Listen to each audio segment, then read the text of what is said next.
Do we care about our safety? I mean, not like watching out a car when crossing on the street, but are you safe from what you hold? I'm talking about the devices, the technology that is on your desk, on your table, or in your hand, or whatever. But the true question is, are you really safe from technology?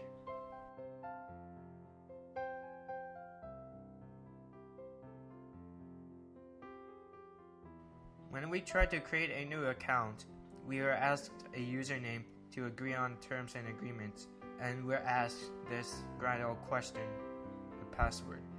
We oftenly use passwords for our accounts, but we don't use complicated passwords. The top 5 most commonly used passwords are password, 12345, QWERTY, someone's name, maybe your name, and 1234567. And those passwords are very simple and are very easy to hack into. There is a solution to this, however, by making your password more complicated. In order to make your password more complicated and memorable, you need to make it relatable to your daily routines or something that you can easily remember. Combine your routines together to make passwords complicated. The more routines you combine, the more complicated your password it will be. Here's an example. Confused? I will explain. The first part of the password is November, the birth month. The second part is the first half of the birth year, 4998. The third part is the name, Rozaku. The fourth part is the second half of the birth year, 998. The fifth part is the last name, Bolezhenia-Sladky. The sixth part is the short term for training, meaning that this person who uses this password is in some sort of training. The last part is the date 12, which is the birthday of the user of this password. This is actually a very good password due to how complicated it is. And no, it is not my password. It is just an example. You can create a password that is similar to this, and it surely will protect your accounts from any harm. Just try to remember it. Let's talk about advertisements. Advertisements are used in a way for a company to sell their products or make viewers act in a certain way. The more appealing the advertisement is, the better the chance that it will affect the viewer. It is everywhere. In the past, spreading lies within advertisements has been very common. Back then, governments knew that spreading these specific kinds of lies will make citizens join the army and fight against a common enemy. These armies fought within one of the most devastating wars within history, World War I and World War II.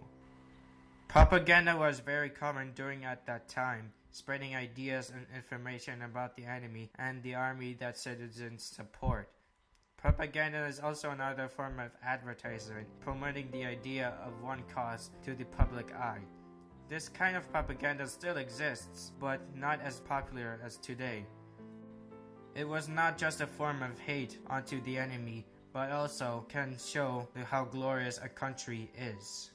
The government has also tried to stay connected with us, in a social sense. The government knew that staying connected is a very vital part of our daily lives and their lives as well, especially when something dangerous is afoot. Let's talk about nuclear weapons, for example. The media will react to warheads coming from a country for an attack. Then the media will spread the fact like wildfire. The government will immediately know this. The emergency alert system will alert anyone about the nukes coming to their country to protect themselves, taking shelter within a fallout shelter. Right now, we can take a peek at these emergency alert systems and imagine the reality if it sets off. Sirens will go off at first. It was utter silence within the neighborhood and people will panic soon after, taking cover under desks within nuclear shelters. And then the emergency alert system will go.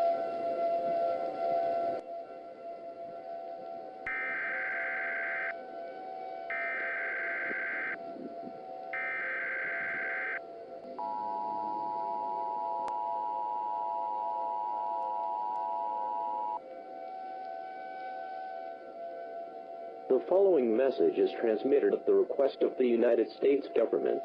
This is not a test. A nuclear attack is occurring against the United States. 4 nuclear missiles have been launched from unknown locations and are expected to strike the United States within the next 15 minutes. Due to the uncertainty,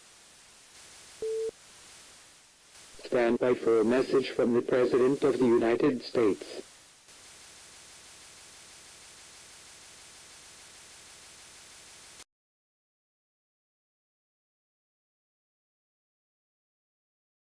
It is scary. These emergency alert systems can happen at any time, along with the dangerous events that follow it. It surely changes how we can perceive the media when it gets serious. We don't know what will happen after the emergency alert system has stopped airing on the television. What we can do now is avoid activating the alert system, avoid any dangers that can come. And no one likes something that is scary and something that is real. Only the true horrors can spur from within the realities that surrounds us, and the fallout of fear will rain down upon us. It will last forever. It will be cold, and it will happen. And when it happens, it is too late to stop it. But we can survive it. We also use media to support ourselves and support other people. Violence has been very common and it can never be destroyed, but it can be suppressed. Companies who want to spread peace and awareness usually goes to the media to present and share their idea and cause. They know that we're connected. They know that we will act. We are symbols. A guardian represents courage, strength, and optimism. An army represents terror, conflict, and fear. And the number 1 represents loneliness. We can choose to be one of them. The good hero, the one behind the button, or the one who will observe the final conflict. It is us that supports them. So, who do you represent?